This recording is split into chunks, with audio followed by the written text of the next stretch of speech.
একটা লোক, Donald Trump, তার জন্যে গোটা পৃথিবীর অর্থনীতিটা আজ কোথায় যাচ্ছে।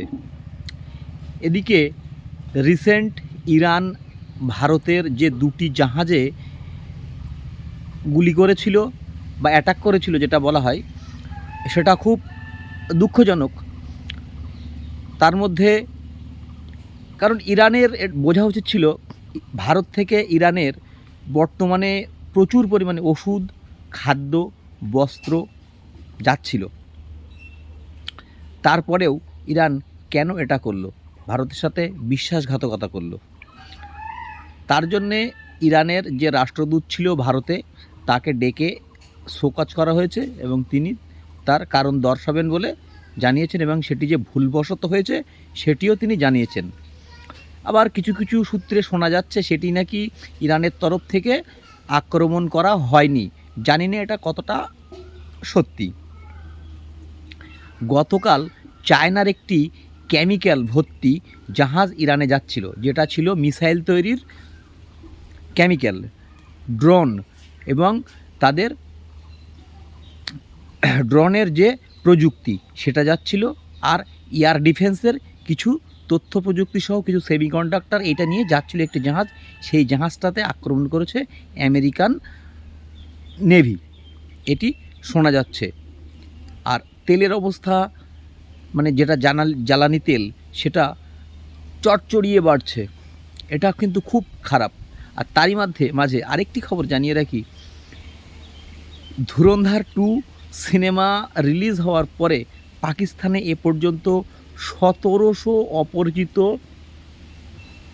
মানুষকে তারা গ্রেপ্তার করেছে। তাদের গোয়েন্দা, তাদের পুলিশ, মানে অপরিচিত মানে যারা একটু পাগল বা মানে ওই ধরনের মন্দিরে বা মসজিদে বা অপরিচিত জায়গায় বা চার্চে বিভিন্ন জায়গায় বসে আছে, বাজারে ভিক্ষা করছে, এই ধরনের 1700 মানসিক ভারসাম্যহীন মানুষকে তারা গ্রেপ্তার করেছে।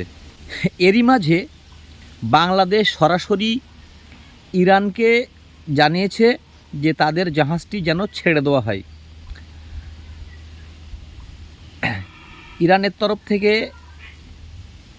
জানানো হয়েছে যে হ্যাঁ, তাদের অনুরোধ বাংলাদেশ থেকে ইরানে এসছে, কিন্তু এই মুহূর্তে তারা বাংলাদেশের কোনো জাহাজ ছাড়বে না, এটা ইরানের পক্ষ থেকে কনফার্ম করা হয়েছে।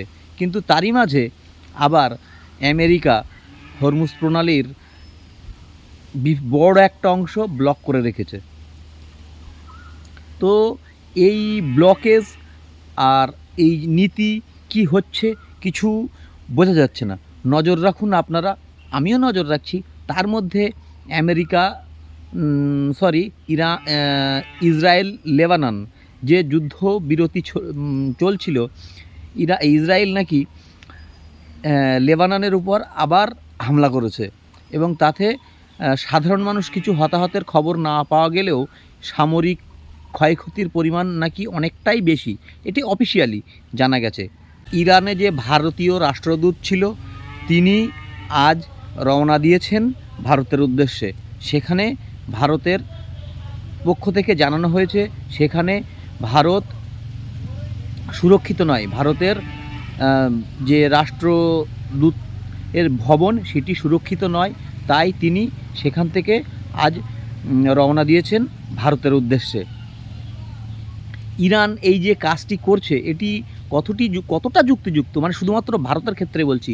ভারত কিন্তু ইরানকে মানে শুধু খাদ্য, ওষুধ, বস্ত্র দিয়ে নয়, তারা কিন্তু ব্যাক চ্যানেলে প্রচুর সহযোগিতা করছিল। হয়তো এই ইনফরমেশানটা তাদের কোস্টগার্ডের কাছে ছিল না। যাই হোক, এটা খুবই দুঃখজনক। তো ইরানের পক্ষ থেকে ক্ষমা চাওয়া হয়েছে।